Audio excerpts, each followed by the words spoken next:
Assalamu alaikum wa rahmatullahi wa barakatuh. Donc, je m'appelle Loïc Loqman. J'ai 30 ans. Je me suis converti à l'âge de 23 ans. Donc, ça fait maintenant 7 ans que je suis musulman, alhamdoulilah. Avant de me convertir, on va dire, ça m'a pris 2 ans de cheminement, de recherche. Donc, à partir de 21 ans, j'ai commencé à me renseigner sur l'islam. Et donc, dès mes 18 ans, j'ai travaillé tout de suite dans le commercial pendant 5-7 ans. Et ensuite, une fois que je me suis converti, donc j'ai eu une soif de connaissances. Donc tout de suite, on va dire, j'ai commencé des cours de religion pour apprendre la religion, des cours d'arabe pour comprendre la langue arabe. Mais ça n'allait pas assez vite, donc j'étais forcément en cours du soir étant donné que je travaillais. Donc j'ai décidé d'arrêter de travailler pour pouvoir étudier. Comme la situation actuelle, c'est un petit peu difficile pour partir à l'étranger, surtout en tant que Français. Du coup, j'ai commencé des études à l'IUSH de Château-Chinon. Donc là, alhamdoulilah, ça fait 3 ans, c'est ma 3e année que j'y suis. Et donc sinon, je suis originaire d'une famille française, on va dire chrétienne, même si on ne pratique pas beaucoup dans la famille. On va dire, j'ai toujours été laïque, donc je ne croyais pas en Dieu. Donc je pense comme énormément de Français. Et voilà, donc à mes 23 ans, donc, je me suis converti à l'islam, ce qui a amené forcément dans la famille énormément de questionnements, de peurs, de craintes, pas de disputes, on va dire, parce que j'avais quand même j'ai toujours, mais on va dire un tempérament fort, et en tant que commercial, je voulais toujours avoir réponse à tout.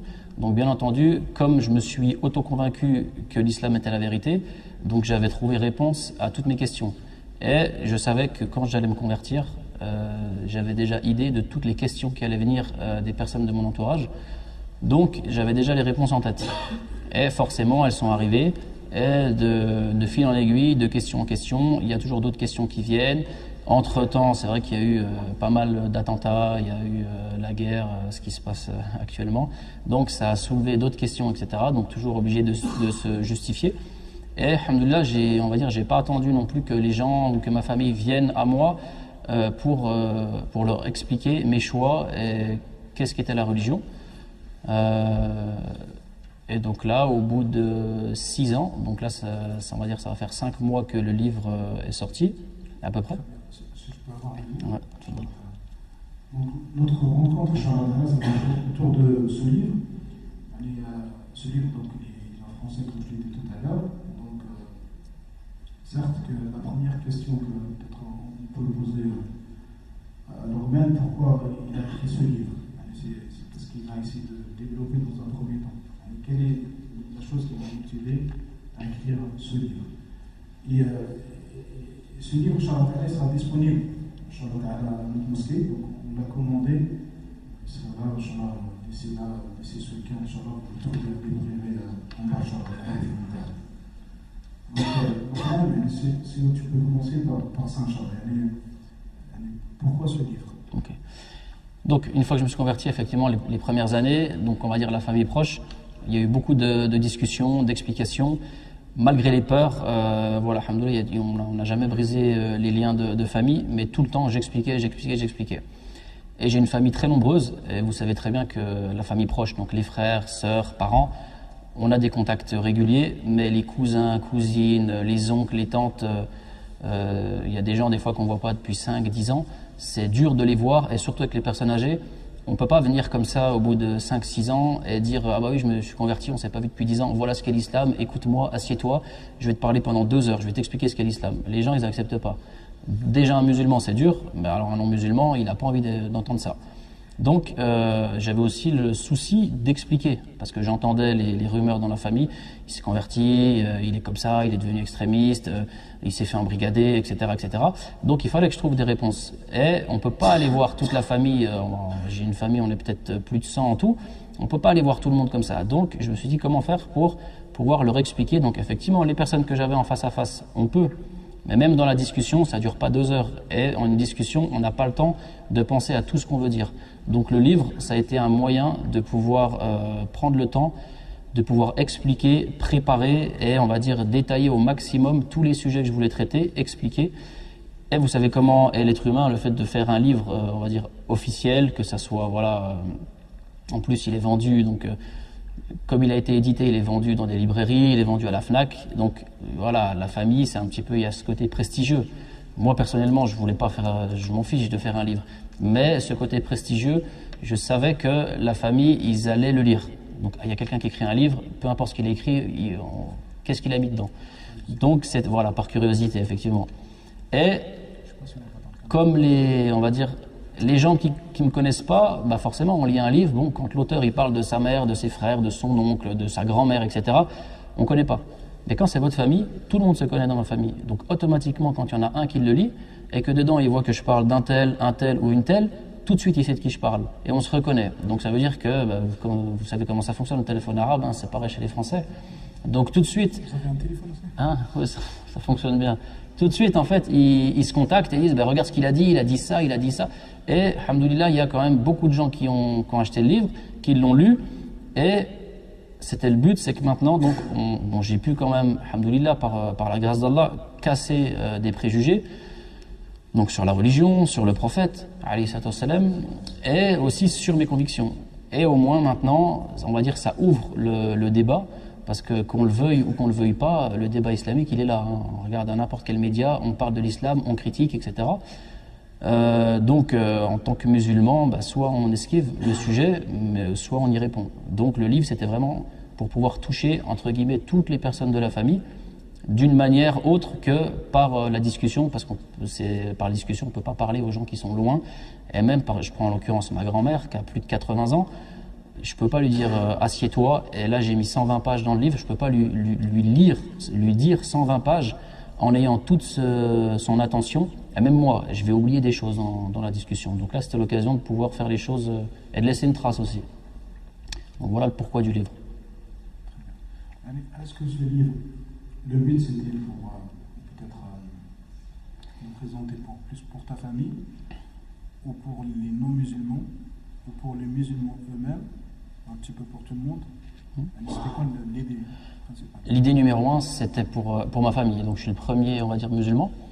Donc c'était vraiment dans l'objectif de casser tous ces préjugés, cette peur aussi. Donc à chaque fois, il y a, comme vous devez connaître, toutes ces questions, mais pourquoi, qu'est-ce qui se passe, tu changes dans ta vie, on va dire, dans tes habitudes alimentaires, dans tes habitudes de tous les jours.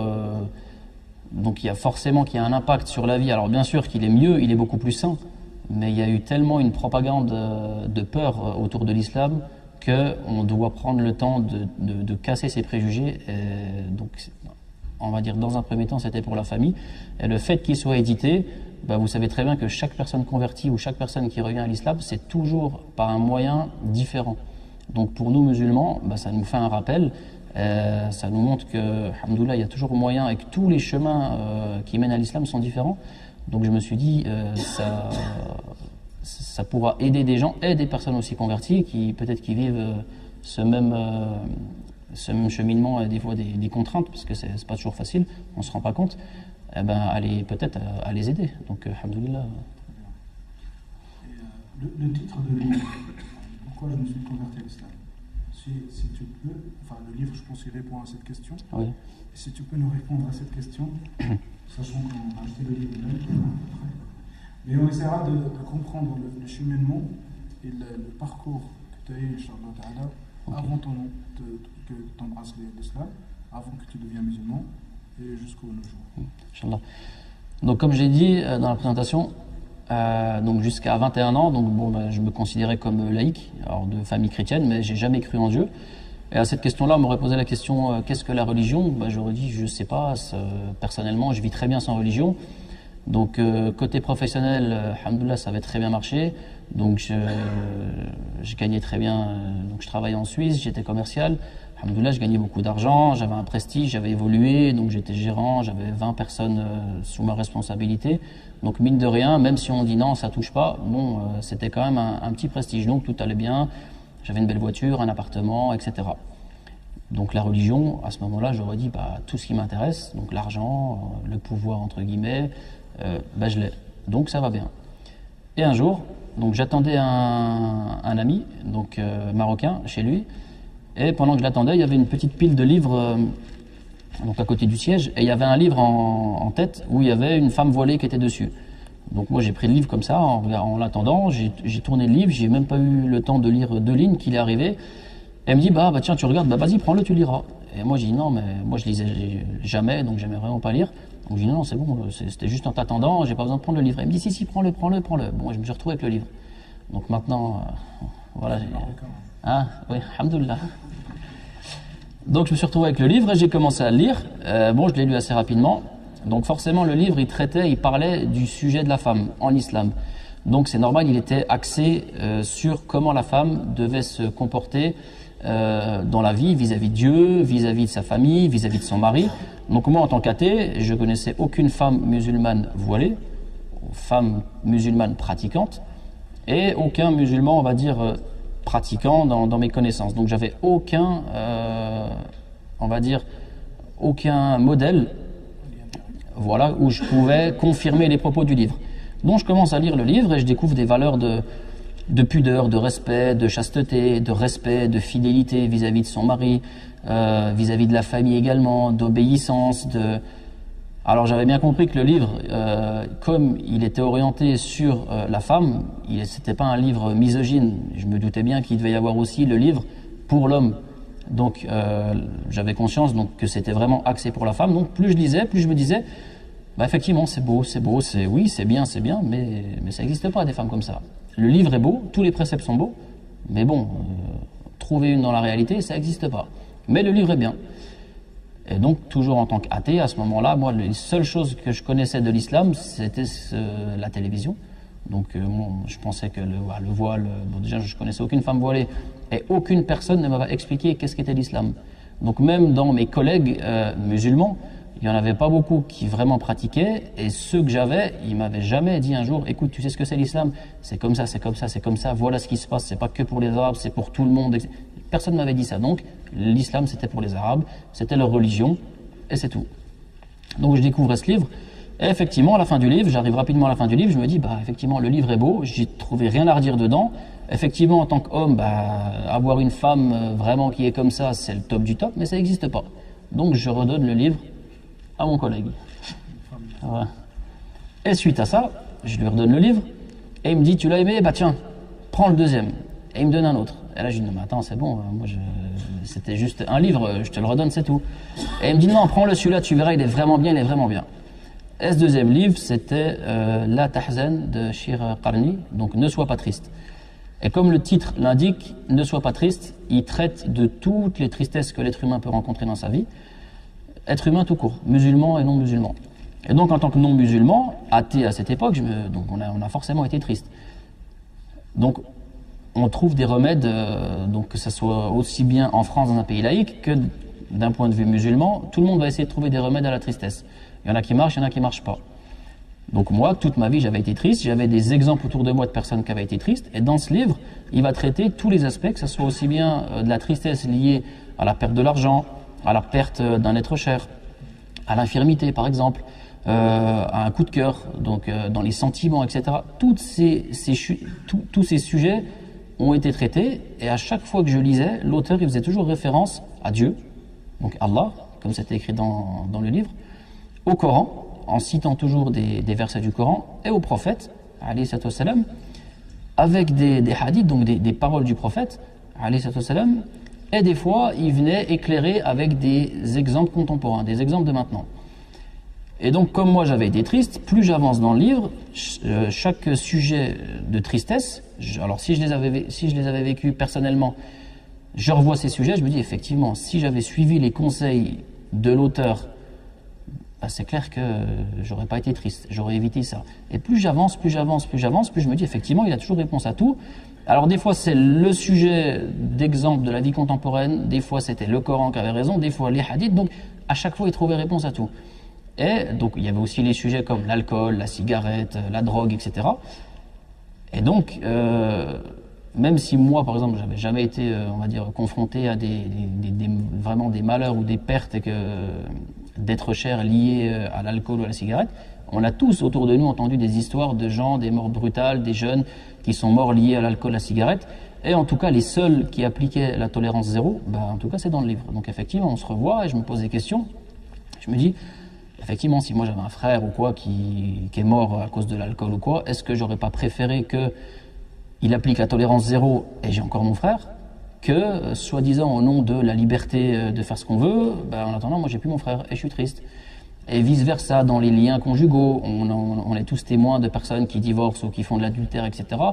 Ça déchire des familles, et là je trouve que non, les liens du mariage sont très sacrés. Déjà, il y a des liens du mariage qui sont très sacrés, et je trouve qu'il y a, l'auteur explique qu'il y a vraiment une importance liée au mariage, et en tout cas c'est la seule doctrine, c'est la seule pensée, c'est la seule religion entre guillemets, qui accorde énormément d'importance au mariage. Donc plus j'avance dans le livre, plus tous les sujets de tristesse, ils étaient clairs, logiques, et j'arrivais pas à contredire. Donc j'arrive à la fin du livre, et à la fin de ce deuxième livre, je leur donne aux collègues, donc il va pas me donner de troisième livre là cette fois, mais en fait je commence à penser tout seul. Je me dis, attends, ça fait 2 livres que je lis, je suis pas musulman, 2 livres sur l'islam c'est pas ma religion, moi je crois pas en Dieu, mais ça fait 2 fois que je trouve rien à redire. Et donc là, on va dire, il y a l'ego qui revient dessus. Je dis, attends, je suis commercial, j'ai toujours réponse à tout. Comment là, je trouve pas de faille et tout. Je dis, c'est bizarre. Moi, je suis pas religieux. Pourtant, l'islam, c'est pas ça. L'islam, ça rabaisse les hommes. C'est pas, nous, on est en Occident, on est dans un pays laïque. Soi-disant, on est au-dessus des religions. Et là, je trouve que dans la religion, il y a rien à redire. Alors que si je compare ma vie future et les exemples qu'on a là maintenant en France, il y a des choses à dire. On trouve des erreurs, et là, j'en trouve pas. Donc je dis, bon, je suis pas plus bête qu'un autre, ils n'arrêtent pas de prendre le Coran en référence, je vais acheter le Coran, je vais le lire, et on verra bien s'il y a une faille ou pas dedans. Donc je suis allé acheter un Coran français, et j'ai commencé de lire le Coran en français. Alors forcément, avant de lire le Coran, j'avais entendu tout et n'importe quoi au sujet du Coran, donc plein de gars, ça c'est dans le Coran, ça c'est dans le Coran, etc. etc. Donc je m'étais imaginé qu'est-ce qu'était le Coran, je m'imaginais une sorte de notice. Règle numéro 1, prie. Règle numéro 2, fais pas ci. Règle numéro 3, sois voilé. Règle numéro 4, reste à la maison. Règle numéro 5, ne prie pas. Règle numéro 5, lapider, etc. Je m'attendais parce qu'à chaque fois qu'on parle du Coran, c'est comme ça. Ça, c'est dans le Coran. Bon, donc je m'attendais à tout, sauf à trouver le réel contenu du Coran. Et quand je commence à ouvrir le Coran, donc je commence à lire, et je commence à trouver Jésus, Moïse, Abraham, tous les prophètes, Noé, Adam. Je dis, mais c'est quoi ça? Toutes les religions sont entremêlées. Ça me parle de Jésus. Jésus, c'est les chrétiens. Moïse, c'est les juifs. Je dis, mais c'est quoi? Toutes les religions sont dedans. Je dis, mais je comprends pas. C'était pas Mohammed, c'est tout, la religion des musulmans. Tout est entremêlé dedans et je comprends pas. Et à ce moment-là, j'étais sur Paris. Et donc, je me souviens être allé en clientèle voir un client. Et au moment où il ouvre la porte, je vois quelqu'un qui ouvre avec une barbe énorme, une djellaba. Et toujours les préjugés, je me dis, ça y est, j'ai un imam en face de moi, je vais pouvoir lui poser toutes mes questions. Donc je lui dis, vous êtes musulman? Il me dit oui. Je dis, bon écoutez, on oublie le côté commercial, j'ai des questions, je suis en train de lire le Coran, il y a des choses que je ne comprends pas. Donc là, effectivement, il sourit, il me dit, bon rentre, on va parler. Donc je me retrouve chez lui, et je lui dis, voilà, je suis en train de lire le Coran, mais là je comprends rien. Il y a tous les prophètes qui sont cités, c'est Jésus, Abraham. Je dis, c'est quoi? Je dis, c'est pas, chacun sa religion. Et donc il dit, bon, je t'explique. Donc il me dit, effectivement, les 3 religions, on a un seul Dieu, c'est le même Dieu. Il dit, pour nous les musulmans, c'est le même Dieu. On reconnaît tous les prophètes. Tous les prophètes sont des prophètes. Et le dernier, c'est le prophète Mohammed, alayhi salam. Il me dit, les chrétiens, ils les reconnaissent tous. Et le dernier, le prophète Mohammed, alayhi salam, ils disent, c'est pas un prophète. Eux, ils ne le reconnaissent pas. Et les juifs, c'est pareil, ils les reconnaissent tous, sauf les 2 derniers. Il m'a dit, donc pour nous, on n'a aucun problème avec tous les prophètes. Il m'a donné un exemple, et cet exemple-là, c'est celui-là qui m'a vraiment éclairci ce problème que j'avais en tête. Il m'a dit, c'est comme à l'école. Il m'a dit, ces prophètes-là, ils ne sont pas venus en même temps. Ils sont venus à des moments dans l'histoire différents. Il me dit, c'est comme à l'école. Quand tu es arrivé à l'école, tu es rentré pour apprendre l'éducation, avec un grand E. Il me dit, en 6e, tu avais un prof. En 5e, un autre. En 4e, un autre. En 3e, un autre. Il dit, et si tu continues après le bac, eh ben tu continues jusqu'à doctorat. Il dit, maintenant on prend un exemple. Quelqu'un qui s'est arrêté en 6e.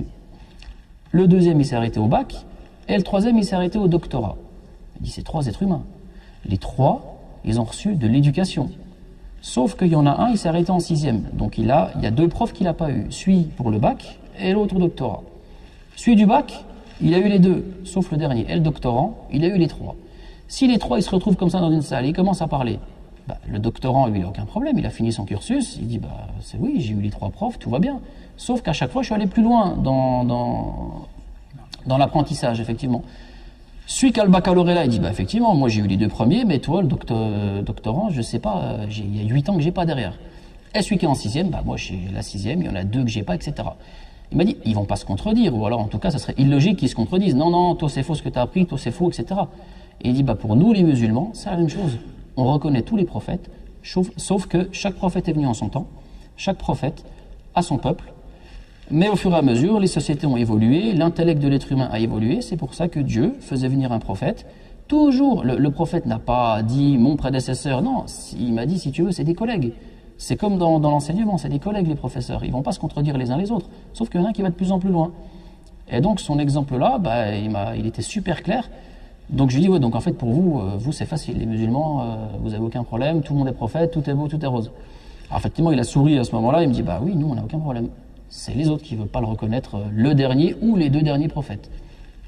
C'était un commerçant ou un philosophe? Bah en tout cas, alhamdoulilah, il a réussi son travail sur une personne. Donc en sortant de chez lui, je me suis dit, mais attends, c'est trop simple. C'est-à-dire quoi, les musulmans, ça y est, pour eux c'est facile, ils n'ont aucun problème avec toutes les religions, tous les prophètes, ils sont tous reconnus. Donc j'ai dit, mais c'est trop facile, j'ai dit, ça peut pas être aussi facile. À mon avis, c'est beaucoup plus compliqué. Parce que depuis tout petit, on nous fait croire que c'est compliqué, c'est voilà, etc. Et là, c'était super simple. En 20 minutes, il m'avait tout expliqué. Donc je dis, bon, ok, bon, je vais continuer ma lecture du Coran. Et effectivement, une autre chose qui m'a interpellé dans le Coran, c'est le style injonctif du Coran, où l'auteur du Coran, il nous parle directement, fais ceci, médite, observe, regarde, paye l'aumône. Donc en fait, il nous parle, c'est-à-dire que c'est pas comme dans un roman où l'auteur c'est un tel, donc on s'imagine la vie d'un tel. Donc là, dans le Coran, c'est nous. Donc en fait, l'auteur nous prend nous directement. C'est à toi que je parle. Alors bien sûr, il y a d'autres histoires qui viennent dedans, mais très souvent, l'auteur fait référence à nous. Donc, quand on commence la lecture, au bout d'un moment, on se sent visé par la lecture du Coran et par les choses qui nous appellent à mettre en application. Et donc, toujours en tant qu'athée, j'ai dit, bon, je veux bien accepter, je vais jouer le jeu. J'ai dit, on fait comme si tu existes, donc en parlant à Dieu. Je vais avancer dans ma lecture et on verra bien ce qui se passe. Et donc je découvre les histoires de prophètes, donc qui s'entremêlent, des histoires également sur la vie avant la vie. Donc comment ça s'est créé, donc les anges, les anges, l'histoire avec Satan. Donc on a tous entendu parler de Satan, du diable, Adam et Ève. Et là je découvre que tout est expliqué. Donc il y a une vie avant la vie et il y a une vie après la mort. Donc moi ce qui m'intéressait surtout c'était les choses analysable, avec toujours mon esprit cartésien, mon esprit critique commercial. Je dis ok, il faut que je me prouve que c'est vrai. Donc la vie après la mort, la vie avant la vie, je peux pas le prouver. Mais par contre, quand j'arrive sur des passages sur par exemple les faits scientifiques, donc le développement embryonnaire, sur les astres, sur la création de la Terre, la création des cieux, la création de l'univers, tout ça je dis. Et je reviens toujours dans le contexte, je me dis, bon, ce livre, il n'a pas été écrit en 1900. Il a été écrit il y a plus de 1130 ans. Je dis, à l'époque, c'était à quelle époque? Je dis, en France, c'était le roi Dagobert. Je dis, on était en plein Moyen-Âge. Je dis, quand même, nous, on croyait que la Terre était plate. Ça fait à peine quelques centaines d'années qu'on vient de dire non, elle est ronde, etc. Je dis, là, il y a un homme en plein désert qui sort des révélations comme ça. Une ou deux, je dis, je veux bien. Même là, j'étais toujours, on va dire, athée, entre guillemets. Mais juste le côté critique dans le débat, de ce côté commercial qui veut toujours avoir réponse à tout. Une ou deux fois, on peut faire des révélations comme ça. Mais plus de 600 pages, ça fait quand même beaucoup. Donc, et sur tous les domaines, encore quelqu'un, il serait très fort dans l'agriculture, je veux bien, il fait beaucoup de révélations dans ce domaine. Mais après que ça soit sur les mers, qui fassent des révélations sur les sources d'eau douce, et je vois ensuite, donc j'allais toujours regarder sur Internet, et je vois qu'il y a énormément de scientifiques qui se convertissent à l'islam. Et surtout, donc j'analyse, je remets tout en question. Je me dis effectivement, moi je suis né dans un pays laïque. Donc bon, on m'a enseigné que Dieu n'existe pas, que l'homme descend du singe, etc. Mais je regarde, il y a d'autres pays, par exemple, en Afrique, non, il y a d'autres cultures. Et tous les habitants de ce pays naissent croyants.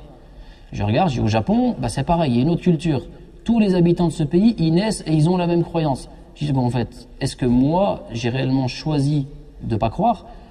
Comme le japonais, il a choisi de croire aux idoles, à faire des offrandes, etc. Comme l'Africain, donc il y en a qui croient aux esprits, au vaudou, etc. Et d'autres pays qui sont musulmans qui croient. Je dis donc, en réalité, est-ce que moi, j'ai réellement choisi de croire? ou de pas croire.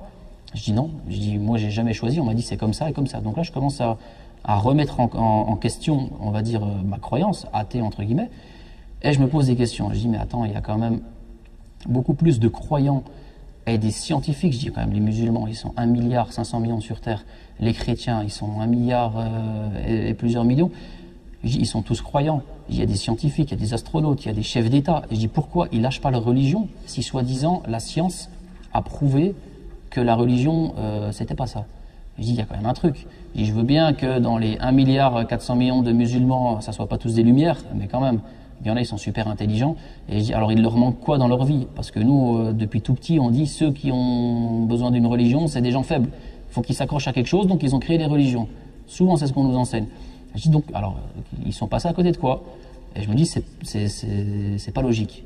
Donc, je me souviens, j'étais tombé à l'époque sur une conférence où le conférencier expliquait en fait pourquoi en France, on va dire, pourquoi une personne laïque réagissait comme ça vis-à-vis des religions. Et il expliquait qu'il fallait toujours remonter à l'histoire pour voir un petit peu, pour comprendre comment une personne pense. Et il disait qu'en France, et à plus large échelle en Europe, eh ben en fait c'était donc chrétien, on avait un passé chrétien, et en fait le christianisme avait tellement fait la misère de ravage à l'Europe, au peuple. Alors bien sûr, j'invente rien, je dis moi je suis pas là pour critiquer les religions, mais c'est un fait. Donc au nom de la religion, ils avaient, on va dire, spolié, pris l'argent des peuples. Au nom de la religion, ils avaient justifié l'esclavagisme. Au nom de la religion, ils avaient dit oui, l'homme blanc est supérieur à l'homme noir, donc l'esclavage c'est bon, ça passe, on tolère. Et à chaque fois, au nom de la religion, on tue des gens, on pille, etc. Donc religion, État ne faisait qu'un. Jusqu'en France, en 1905, on fasse la distinction, on divise. Et la science, bien sûr, alors dans la religion, comme dans la religion chrétienne, eh ben forcément le texte originel il a été modifié. Là encore une fois, je dis j'invente rien. Je dis aujourd'hui si on va dans une librairie, on demande je voudrais acheter la Bible, il va nous dire ok quelle version, quel modèle. Il y en a plusieurs. Donc je dis comment ça? Je dis c'est pas la parole de Dieu. Il me dit bah si mais laquelle? Il y en a plusieurs. Donc je peux prendre, il y a plus de 70 versions de Bible. J'en prends une à la page 140, une autre page 140, c'est pas les mêmes mots. Là il y a une phrase ajoutée, là il y a une en moins. Donc comment faire si je veux suivre au mieux la parole de Jésus? Parce que dans la Bible, il y a la parole de Jésus, il y a la parole de Dieu, il y a la parole des compagnons, il y a la parole de l'auteur, tout est mêlé et on n'arrive plus à savoir quel est le vrai du faux. Donc quand on pose la question à un chrétien, il dit oui, mais il y a l'esprit de Dieu qui est dedans. Je dis oui, ok, mais ça ne me parle pas. Ensuite, je regarde d'un côté des musulmans, bah, c'est simple, tu veux la parole de Dieu, il y a le Coran. Tu veux la parole du prophète, il y a des livres, des recueils que de paroles du prophète. Tu veux la parole des compagnons, il y a d'autres volumes que la parole des compagnons. Tu choisis où tu veux. Mais il y en a une qui est claire, le Coran, tu vas dans le monde entier, tu prends à la lettre même, ça sera le même Coran. Je dis bon, bah, c'est beaucoup plus simple, effectivement. Ça, c'était ta relation avec les livres, c'est-à-dire le premier livre, le deuxième livre, qu'on a reçu aussi, ouais. Le troisième livre. Donc c'est très très important de lire. Je ne sais pas si tu lisais avant ou pas. Non, voilà. du tout. Bah, apparemment, quand on lit, on arrive. Donc, le fait de lire, on arrive à atteindre cette relation avec le Créateur. C'est-à-dire, avant, tu n'avais pas cette relation. Non, du tout. Maintenant, si tu peux nous développer ta relation avec le Créateur. C'est-à-dire, cette étape-là, c'était très important. De lire la parole de Dieu, d'avoir cette relation verticale avec Dieu, de recevoir l'ordre qui vient du ciel, de Dieu, à toi-même. Quelle c'était cette relation-là? Donc en fait, c'est dans le Coran. Quand j'étais en train de lire le Coran, à chaque fois en fait qu'il y avait des versets ou des choses, tout de suite j'analysais avec l'actualité, ce qui se passe. Donc, au bout d'un moment, quand je suis arrivé vers la milieu du Coran, je dis bon, je veux bien croire que tu existes. Ok, pour l'instant tout est beau, tout est logique, mais laisse-moi du temps, parce que plusieurs fois dans le Coran, et souvent ça revient. Et faites la prière, donc l'auteur s'adresse à nous directement, et faites la prière, éloignez-vous des turpitudes, des mauvaises choses, et faites le bien, etc. Donc automatiquement, quand on commence à croire, en fait, il n'y a pas de question, on est obligé de mettre en application ce que nous dit l'auteur. Si on croit que c'est Dieu, si on croit automatiquement à sa parole, qu'il y a un jugement, qu'il y a 2 destinations, qu'il n'y en a pas 3, qu'il y a une récompense, qu'il y a un enfer, celui qui croit, en fait, normalement, il n'a pas le choix de mettre en application ou pas. Donc, il y a, on va dire, cette omniprésence qui commence à s'installer petit à petit, pour moi. Donc, automatiquement, quand on fait des choses qui désobéissent ben, on sent la culpabilité. Quand on fait des choses bonnes, mais en tout cas, automatiquement, on sent que on n'a rien à se reprocher vis-à-vis du Créateur. Donc, il y a cette omniprésence, cette croyance en Dieu qui fait que, H24, on ne peut plus s'en détacher. Donc, automatiquement, j'arrive assez vite à la fin du Coran. Donc, je me dis, bon, j'ai pas trouvé la faille que je cherchais dans le Coran. Donc, effectivement, j'ai rien à redire. Et là, automatiquement, dans le Coran, il y avait énormément de versets qui avaient été expliqués avec des paroles du prophète, alayhi salatu wassalam, donc par des hadiths, des paroles du prophète, alayhi salatu wassalam. Et tout de suite après le Coran, j'ai dit, ok, bon, peut-être Dieu, effectivement, je crois en toi, mais il m'en faut plus. Il me faut des livres sur le prophète, alayhi salatu wassalam. Donc, j'ai tout de suite acheté des livres sur sa biographie, sur les hadiths de toutes ses paroles, etc. Et donc, automatiquement, plus on lit la vie du prophète, alayhi salatu wassalam, automatiquement la foi elle augmente par la connaissance. Et on ne peut pas aimer, on ne peut pas croire quelque chose qu'on ne connaît pas. Donc plus je me mettais à apprendre, à découvrir qui était cet homme, plus ma foi augmentait, jusqu'à au bout d'un moment dire bon c'est bon, je crois en Dieu, oui c'est ok, je crois en Dieu. Le prophète, alayhi salam, oui je crois que c'est un prophète comme tous les autres prophètes. Son comportement, et là c'est vraiment on va dire le prophète, alayhi salam, c'était vraiment la personne, on va dire, l'exemple, la chose que je pouvais analyser le plus. Et si on essaye de trouver, parce que forcément, quand on se convertit, on va se dire, il n'y a pas de chemin de retour. Surtout pour un converti, c'est qu'en plus avec une grande famille, moi je voyais mon travail, poste à responsabilité, etc. Faut savoir ce qu'on fait, etc. Je me dis, si je me convertis, déjà à titre personnel, il faut savoir où tu vas, il faut être sûr de ce que tu fais, et derrière, il y a toutes les personnes, il y a 100 personnes qui vont débarquer, et pourquoi, et comment, et truc. Donc je me dis, il faut que j'ai réponse à tout. Déjà si je le fais, si je me suis auto-convaincu, mais après il faut que je transmette et que je réponde à toutes ces questions qui vont arriver. Donc, à titre personnel, c'est clair que j'étais convaincu et je commençais petit à petit à anticiper les questions qui allaient venir. Et pourquoi pas d'alcool? Et pourquoi pas de porc? Et pourquoi une vie après la mort? Et qu'est-ce qui te prouve qu'il y a une vie après la mort? Et qu'est-ce qui te prouve que c'est un prophète? Et etc., etc. Donc, à titre personnel, je continuais mes recherches. Et donc, automatiquement, plus j'avançais dans les recherches, plus ma foi augmentait par la connaissance de la religion, du prophète, alayhi salam, des compagnons. Je regardais des conférences forcément d'imams contemporains, donc où à chaque fois tout était expliqué. Et donc, petit à petit, on commence à mettre en application des choses. Jusqu'au dernier moment, je me suis dit, le jour où je me convertis, automatiquement, il faut que je prie. Parce que si je me dis converti et je prie pas, ça le fait pas. Donc, je me dis la prière. C'est quoi la prière?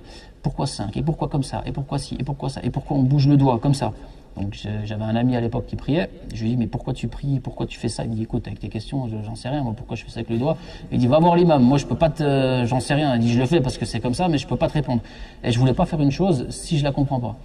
Donc, je suis allé à l'époque, j'étais à Genève, donc dans la mosquée, voir l'imam, et j'ai posé toutes mes questions. Donc, il m'a répondu, alhamdoulilah. Et ensuite, j'ai dit, c'est bon, je suis prêt. Je vais me convertir. Donc j'ai appris, il m'a dit, t'es sûr, personne t'a forcé, etc. Donc je raconte également tout le passage de la conversion. Mais voilà, et automatiquement, ensuite, la prière c'est en arabe, donc j'ai dû apprendre la Fatiha, donc la prière Salat Ibrahimiya, et c'est en arabe. Donc moi en français, je dis ok, je l'apprends par cœur, mais je comprends pas. Donc oui, j'ai la traduction, mais je comprends pas. Je dis, mais si je vais prier toute ma vie en arabe et je comprends pas l'arabe, je dis, c'est quoi, il faut que j'apprenne. Donc forcément, l'imam il va pas laisser partir comme ça. Bien sûr, il faut que tu apprennes. Il y a les cours d'arabe, il y a les cours de religion, c'est en français, c'est gratuit. Viens, commence, tel bienvenue. Donc il m'a fait tout le speech, la présentation. En fait, c'est pas une religion qui se vit tout seul, etc. Tu fais partie d'une communauté, donc viens, etc., etc. Donc tout de suite, alhamdoulilah, j'ai commencé les cours. Donc automatiquement, avec la connaissance, l'explication par un imam, forcément, ça devient plus clair. Toutes les questions, on les pose, et c'est comme ça que petit à petit, on avance. Là, tu t'es converti? Là, je me suis converti. Dès que je me suis converti, 3 jours après, donc je commençais les cours d'arabe et les cours de religion. Voilà. Donc toujours effectivement au travail. Donc comme j'étais responsable, on va dire, alhamdoulilah, c'est moi je gérais, on va dire, mon temps. Donc je pouvais aller tous les soirs aux cours, aux conférences, lire, etc. jusqu'à ce que ça soit pas assez. Donc je me dis, mais là je perds 8 heures de la journée alors que je pourrais apprendre, etc. Donc je dis, bon, il faut que je fasse un choix. Et à l'époque, j'étais pas marié, donc je me suis dit, mais si je dois me marier, mais c'est quoi le mariage? On me dit, il faut attendre jusqu'au mariage, mais c'est quoi? Et il fallait que je comprenne les choses. Donc, il faut que j'apprenne. Je me suis dit, il faut que j'apprenne. Et parce que tout de suite, donc, en islam, on m'a montré la responsabilité et l'importance du mariage, de l'éducation des enfants, que le jour du jugement, là c'est bien, on peut rigoler sur terre, mais le jour du jugement, je vais être en face des enfants, pourquoi tu as choisi une telle, et pour la femme pareil, pourquoi tu as choisi un tel, soit mes enfants, ils vont être avec moi si je les ai bien éduqués, soit contre moi. Et je vois, en fait, c'est pas la fête, donc il faut vraiment que j'apprenne c'est quoi le mariage, et il n'y a pas d'autre solution pour apprendre. Effectivement, on peut le faire en cours du soir, mais moi ça allait pas assez vite. Donc il fallait, donc j'ai pris un choix d'arrêter de travailler pour pouvoir apprendre beaucoup plus rapidement. Et donc effectivement, donc je reviens sur cette foi en Dieu et aussi sur un problème que j'avais sur la croyance en Dieu. C'est que depuis tout petit, donc en tant que laïc, comme Dieu n'existe pas et qu'on regarde énormément de films, on s'imagine Dieu. Donc aussi avec tous les films, ça nous aide pas. Donc on s'imagine Dieu avec tous les films qu'ils font, un Dieu fort, puissant, même des dieux qui se font la bagarre, etc. Donc quand en islam on dit oui, Dieu il est comme ça, Dieu il est fort, il est puissant, on se l'imagine. Et ça me bloquait. J'arrivais pas à imaginer Dieu. Je me dis, mais alors, toutes les questions qui reviennent, mais si Dieu, il a tout créé, qui a créé Dieu? Mais Dieu, il a créé le temps, mais Dieu, donc toutes ces petites questions qui viennent nous embrouiller. Et un jour, je tombe sur une conférence, un imam justement qui explique à un homme, un bouddhiste, comment, donc le bouddhiste, eux qui adorent, ils avaient besoin d'une petite statue pour adorer Dieu. Et l'imam lui explique que non, même dans le bouddhisme, comme dans le judaïsme, comme dans le christianisme, c'est interdit l'idolâtrie, le fait de représenter Dieu. Et le bouddhiste lui dit oui, mais on le sait, mais c'est pour commencer, pour s'aider, pour se focaliser, pour se concentrer sur Dieu. On a besoin d'un petit temple, une petite statue. Et après, une fois qu'on arrive à être fort dans la spiritualité, on peut se séparer de ça.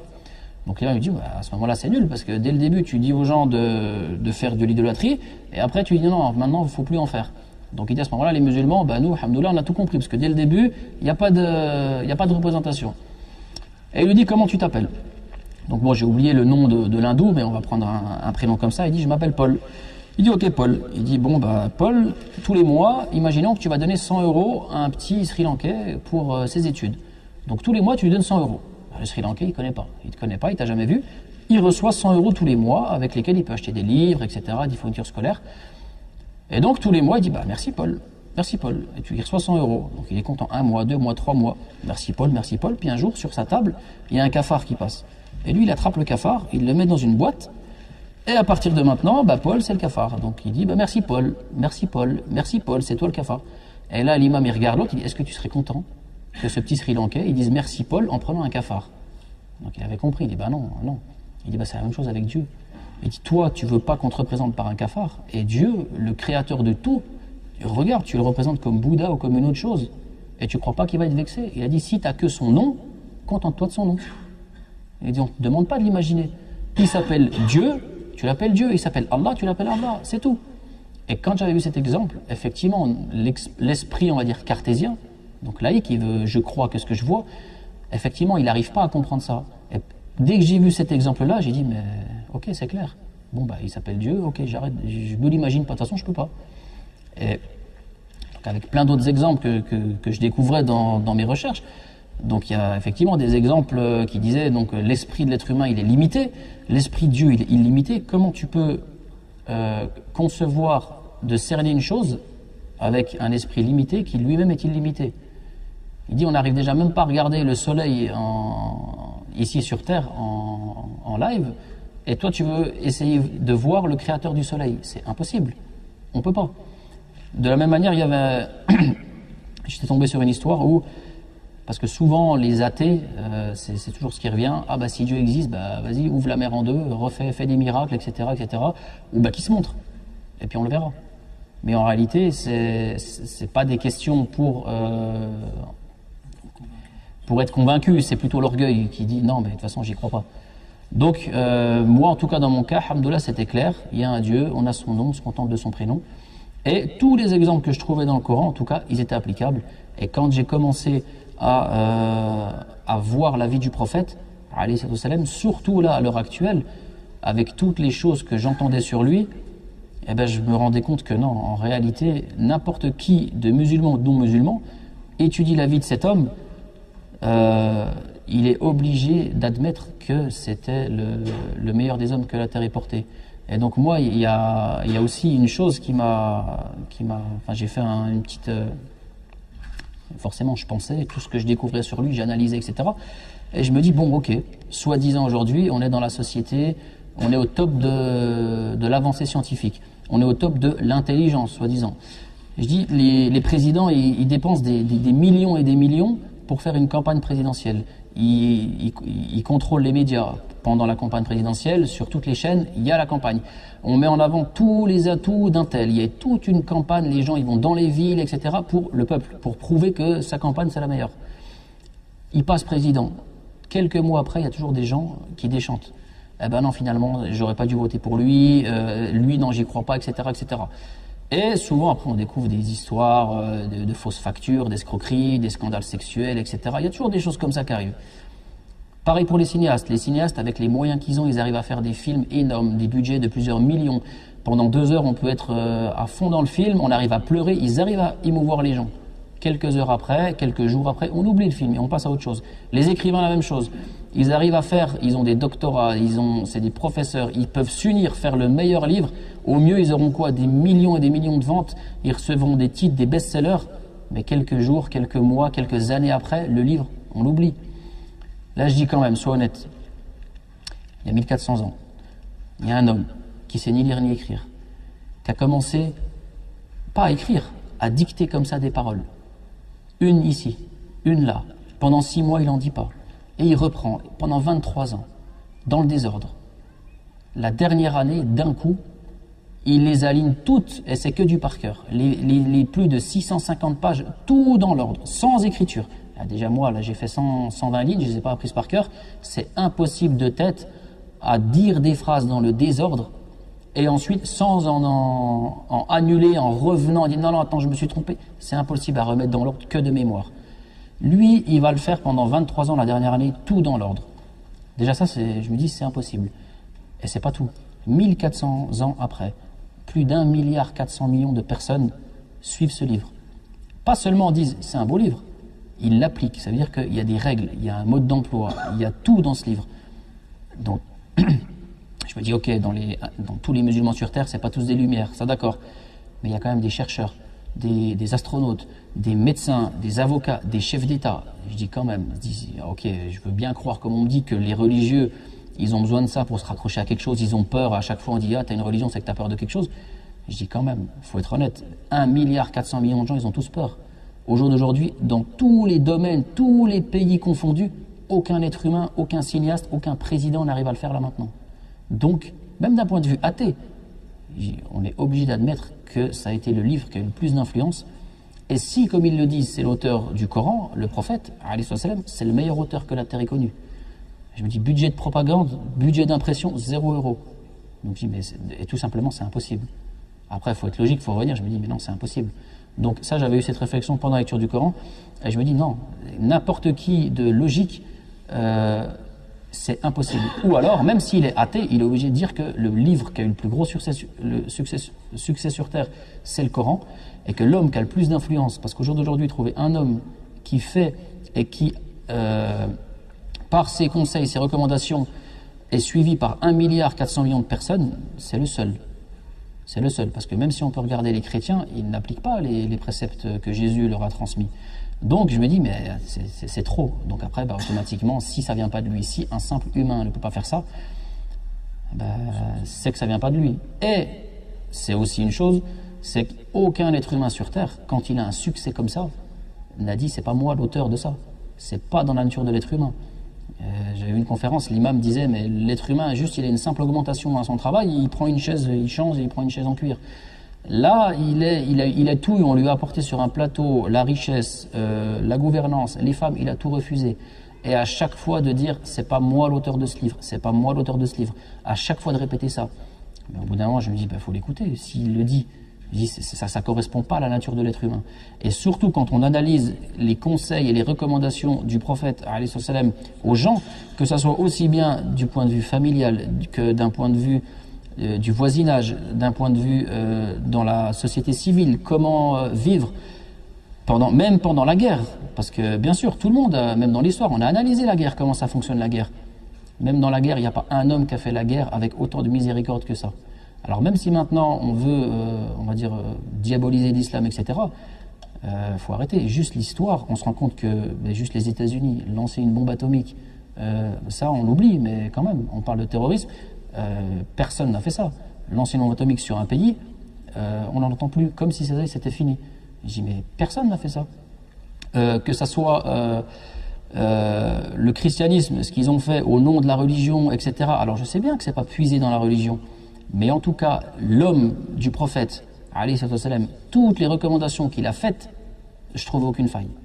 Et toutes les choses, bien sûr, les choses qu'on incrimine, c'est facile d'insulter quelqu'un, mais après il y a deux solutions. Quand on insulte quelqu'un, soit on a des preuves qui sont vraies et on va effectivement confirmer ses propos, soit c'est faux et en réalité l'insulte, elle déshonore que celui qui les a proférés. Donc le fait d'insulter la religion, quand on va chercher dans la religion, on se rend compte que non. C'est pour ça qu'il y a de plus en plus de gens qui se convertissent à l'islam et qui reviennent à l'islam. Parce que quand on dit l'islam c'est ci, l'islam c'est ça, c'est dangereux, c'est barbare, etc., etc., ok, peut-être qu'au début ça fait peur. Comme moi, le premier dans ma famille, ça fait peur. Mais au bout de 5 ans, 7 ans, oui. Excuse-moi. En parlant de ta famille, parce que le livre, dans un premier plan, était écrit pour la famille. Certainement, tu avais une relation avec des livres, tu avais une relation avec le Créateur, tu as lu le Coran, une relation avec le prophète sallallahu alayhi wa sallam, en connaissant son comportement, sa relation avec son entourage, et ce qu'il a fait. Quelle était une fois converti la réaction de ta famille? Comment ils ont accepté ça facilement? Combien de temps? Après, aujourd'hui? Au début, on va dire c'est... Excuse-moi. Après, on aura pensez à vos questions, Inch'Allah, si vous avez des questions. Inch'Allah, on a prévu de prier à 19h. Inch'Allah, à partir de maintenant, Salat Isha va être fixée à 19h. Inch'Allah. Donc elle ne bougera pas pendant l'hiver, comme ça tout le monde le sait, Inch'Allah, parce que c'est le premier jour. Donc effectivement, quand je me suis converti, c'est un cheminement. Je ne sais pas du jour au lendemain, ça y est. Non, ça c'est au bout de 7 ans. Voilà, j'ai étudié un peu, etc. Donc au début, c'est, on va dire, entre guillemets, c'est gentil. C'est, je suis musulman. C'est quoi? Je prie et je mange plus de porc. Je bois pas d'alcool. Même si j'ai jamais vraiment bu, mais vous savez comment c'est, une fois de temps en temps, c'est Nouvel An, c'est un anniversaire, un petit peu, c'est pas grave. Mais là, je me dis, c'est bon, tolérance zéro, voilà. Donc au début, ça fait peur. Et moi, on va dire, je me suis converti par le biais des livres. Donc on n'a pas pu me dire, c'est une personne, ou c'est une fille, ou c'est des copains, etc. Donc, il n'y avait rien à dire. Mais j'entendais les rumeurs dans la famille. Les gens qui disaient, il s'est fait monter le crâne, il a dû regarder, c'est ci, c'est ça. Donc il fallait que je réponde à ça. Et automatiquement, toutes les peurs, ça commençait les attentats quand même. Pas encore, il y avait l'histoire en Syrie, donc voilà, ils avaient peur. Et l'État français, forcément, ils n'aident pas, faut pas se voiler la face, ils n'aident pas les gens à ne pas avoir peur sur l'islam, bien au contraire. On vit dans un pays laïque qui ne veut pas de la religion, donc en tant que musulman, il y a deux solutions. C'est soit on est musulman, on fait tout pour, on va dire, pour éclaircir et répondre aux allégations, aux préjugés des non-musulmans et de ceux qui attaquent l'islam, soit les gens, ils ne sont pas musulmans. Le juste milieu, à l'heure actuelle, il y a entre guillemets une guerre des pensées, une guerre contre la religion qui se fait de plus en plus. Donc tout de suite la famille c'est un petit peu entre guillemets une attaque. Et pourquoi tu fais ci, et pourquoi tu fais ça, et après on se fait pousser la barbe, et pourquoi tu fais pousser la barbe, et pourquoi tu manges plus, et ça. Donc vraiment une attaque. Donc bon, alhamdoulilah, avec moi je le prenais à la rigolade avec le bon comportement, la patience. Là j'ai appris la patience, qu'on peut avoir le meilleur discours du monde. C'est pas parce qu'on le dit une fois que ça y est, en face il l'a compris. La preuve, on a tous le Coran. Tous ceux qui l'ont lu en une fois, ils ne sont pas devenus au niveau du prophète, alayhi salam. Pourtant on le sait, mais l'être humain il est faible. Alors imaginez un non-musulman, c'est pas en lisant une fois, non mais j'ai une part, mais je suis pas terroriste.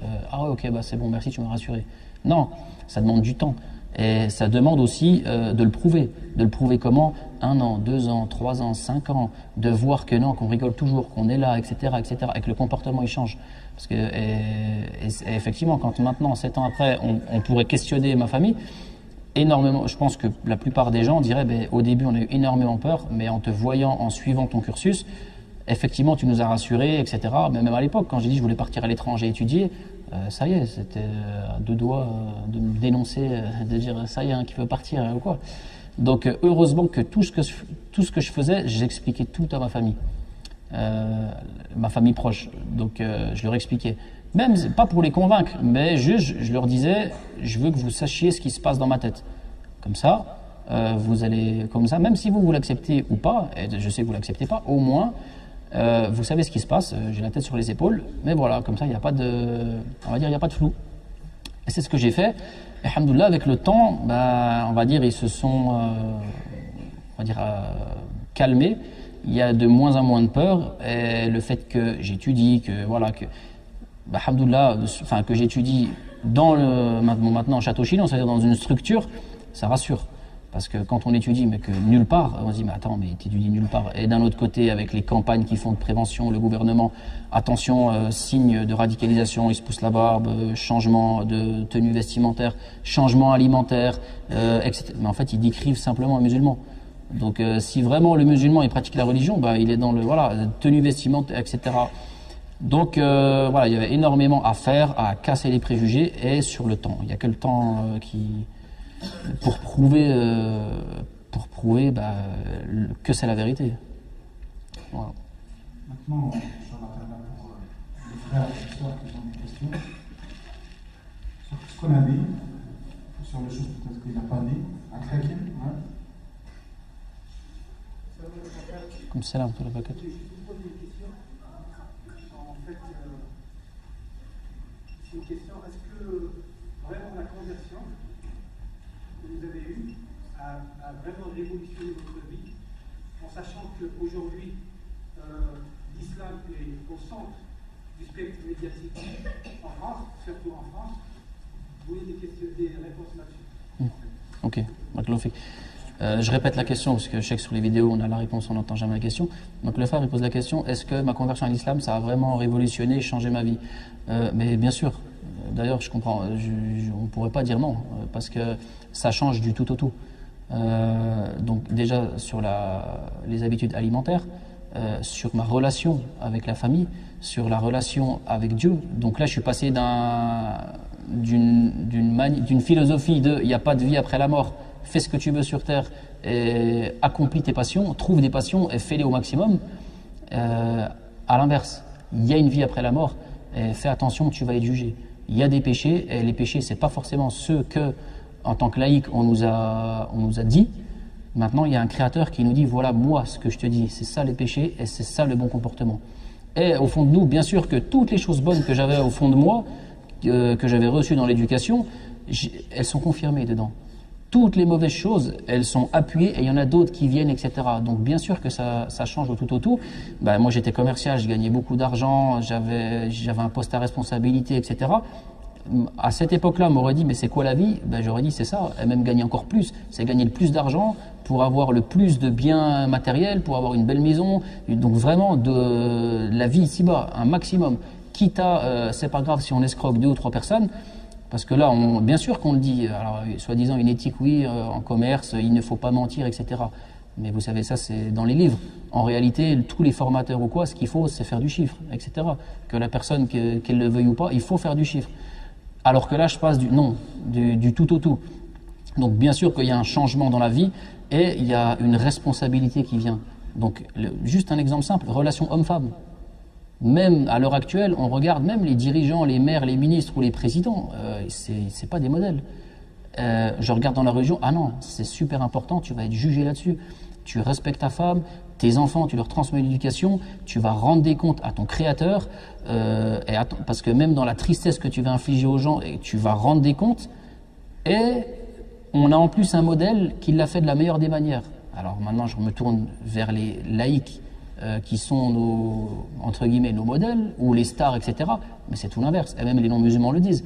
Donc bien sûr que je trouvais que c'était à 100% la vérité, et bien sûr qu'il y a un changement radical dans la vie. Et heureusement, et c'est en bien. Parce que maintenant, si on posait la question à ceux qui m'ont connu avant et maintenant, même s'ils ont peur ou quoi, ils peuvent rien dire, si ne serait-ce qu'il est devenu extrémiste, mais extrémiste, oui, dans le bien peut-être. Mais maintenant, je me comporte beaucoup mieux avec ma famille, avec ma mère, essayer de solutionner les problèmes, de faire un maximum, etc. Et tous ceux de la famille le savent. Donc oui, même si... Alors les musulmans, bien sûr, ils diront, machallah, c'est bien, Allah t'a guidé. Mais les non-musulmans, ils sont, et même dans la famille, ils sont obligés de l'admettre. Voilà.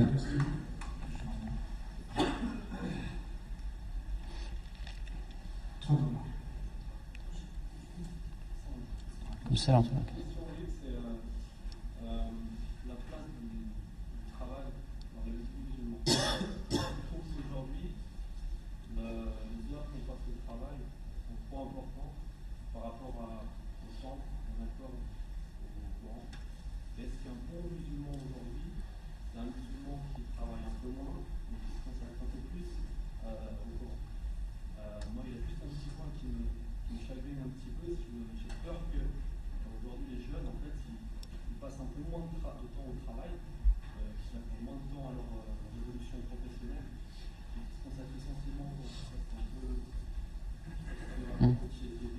Oui, c'est pour l'imam ça. Oui, je te prends la parole, mais après, il y a besoin de tout dans une société. Après, il y a des gens, ils ont la capacité de pouvoir étudier 8 heures par jour. Il y en a d'autres, ils ne l'auront jamais. Il y a des gens, ils ont la capacité d'être docteur. Il y en a d'autres, ils ne l'ont pas. Il y en a, ils sont très forts en maths, d'autres, ils ne le sont pas. Je pense que déjà, il y a un travail d'introspection, savoir qui je suis, qu'est-ce que j'arrive à faire. Si j'aime énormément le Coran, que je peux l'apprendre, bien sûr, il faut l'apprendre. Si j'arrive pas, il y en a, ils n'arrivent pas. Alors, on va pas dire que c'est des mauvais musulmans, mais par contre, il est très fort dans le relationnel. Qu'il le fasse, et vice-versa. Donc après, je pense que c'est à chacun de voir sa force, de trouver sa force. Et dans tous les cas, il va trouver, quand on regarde dans l'exemple, et subhanallah, on a tout dans l'exemple des compagnons et du prophète, il y a des compagnons, ils n'ont pas appris le Coran par cœur. Khalid bin Walid, on le connaît tous, mais il n'était pas hafiz al-Qur'an. Par contre, dans ce qu'il savait faire, il a été au top. D'autres, ils ont été très forts dans la hikmah, d'autres très forts dans la dureté, d'autres très forts dans la négociation. Mais chaque chose, donc je pense qu'on a tous des qualités au fond de nous, à nous de les trouver et de regarder dans l'islam quel chemin je peux, par exemple, il y a quelqu'un qui est avocat ou médecin, il va pouvoir faire une da'wa que personne d'autre n'a fait. Et je termine en 2 minutes.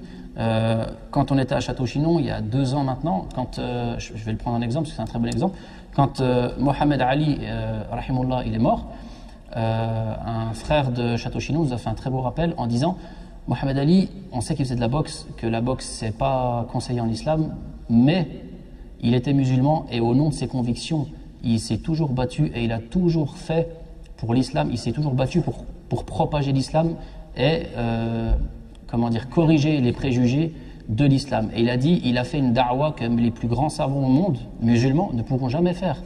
Quand vous allez aux États-Unis sur la route où toutes les étoiles de stars sont, il y en a une seule qui n'est pas par terre. Vous savez, qui est sur un petit muret, c'est celle de Mohamed Ali. Parce qu'il a dit, je ne veux pas que le nom du prophète Mohamed soit par terre et que les gens marchent dessus.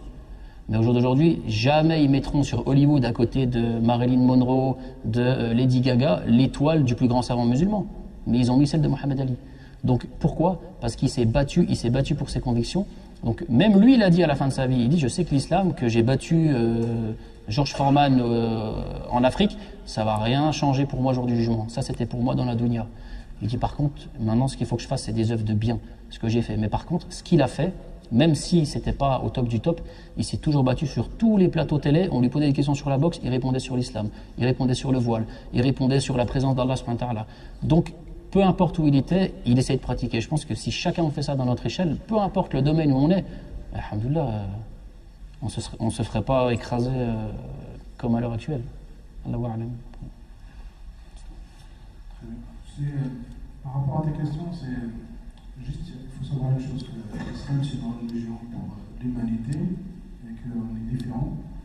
Et certainement, chacun il prend de cette source qu'est-ce qu'il veut, qu'est-ce qu'il a besoin. Donc on ne peut pas donner tous, on va dire aux gens, il y a la même quantité.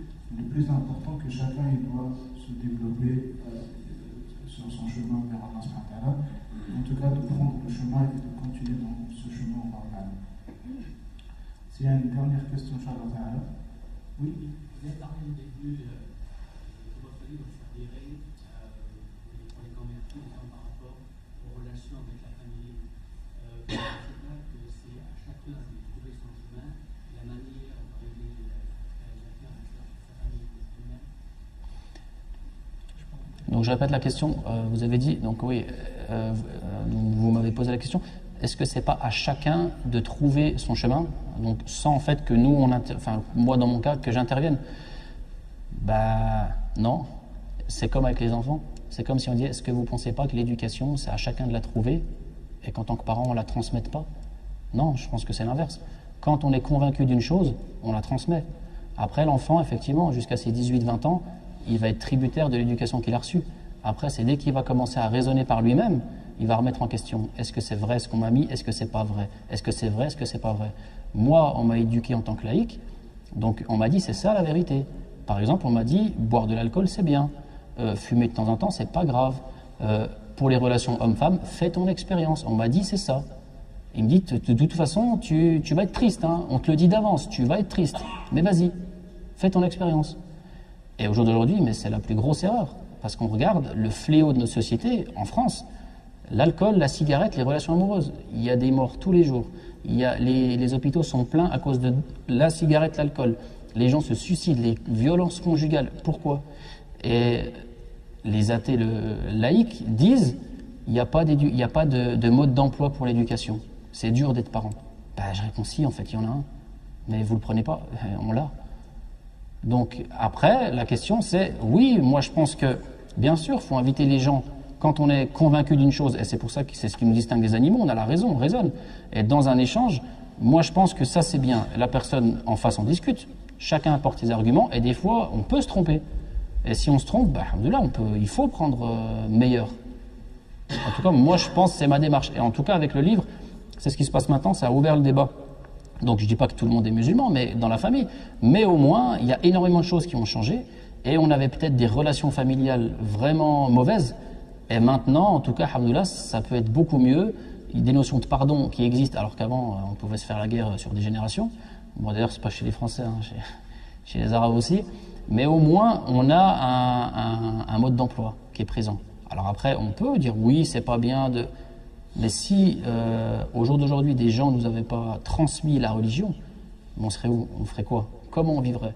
Si on n'avait pas des gens de morale pour nous éduquer, bah, il y en a d'autres qui éduquent, mais dans l'autre sens. Et on compare les peuples ou les familles. Des gens qui naissent dans une bonne éducation et d'autres non. Alors la question, est-ce que c'est pas mieux de transmettre quelque chose? Allahu a'lam.